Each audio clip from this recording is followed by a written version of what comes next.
Ni mnyama Simba Sport Club wanarudi tena kwenye mawindo, na hiyo yote ni fainali ya CRDB Federation Cup ambapo wanakutana na Azam FC. Sasa kuelekea mchezo huo wa fainali, kocha mkuu Steven Baka ameamua kufanya mabadiliko ya kikosi, yani kufanya mabadiliko hayo ambayo ni tofauti na kikosi ambacho kilicheza kwenye mechi ya mwisho ya NBC Premier League dhidi ya KMC ambapo Simba Sport Club waliibuka na ushindi wa goli 1-0. Sasa hapa tunakwenda ni fainali.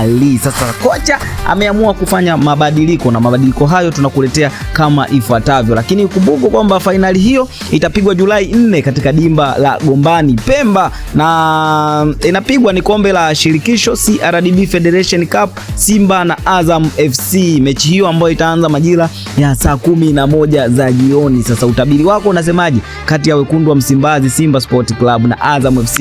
Nani ataibuka kidedea kwenye mchezo huo? Tukutane kwenye comment, lakini pia nikukumbushe tu, wewe kama ni mgeni na ni mara yako ya kwanza unatuangalia, hakikisha umesubscribe na kubonyeza alama ya kengele. Kwa kufanya hivyo utakuwa umejiunga moja kwa moja na familia hii ya michezo na burudani. Sasa twende tukatazame kikosi cha wekundu wa Msimbazi ambacho kimefanya mabadiliko kuelekea mchezo huo. Namba 1, golikipa amekaa ni Jibli Kasali, lakini namba 2 ni Duchu ambaye amekuja kuchukua nafasi ya Shomari Kapombe, na namba 3 ni kijana Anthony Mligo, na namba 4 na 5 ni Diloku na Toule ambao wanatengeneza pacha ya katikati. Wameshazoeleka hawa Diloku na Toule, watu wa kazi kabisa. Namba 6 bila kumsahau ni Kagoma, na namba 7 ni Libase Geye, lakini namba 8 ni Neo Maema, na namba 9 ni Eli Mpanzo, na namba 10 ni mtu mzima Clatous Chota Chama, lakini namba 11 ni Innocent Aura. Sasa haya ndio mabadiliko ya kikosi cha wekundu wa Msimbazi kuelekea mchezo wa fainali wa CRDB Federation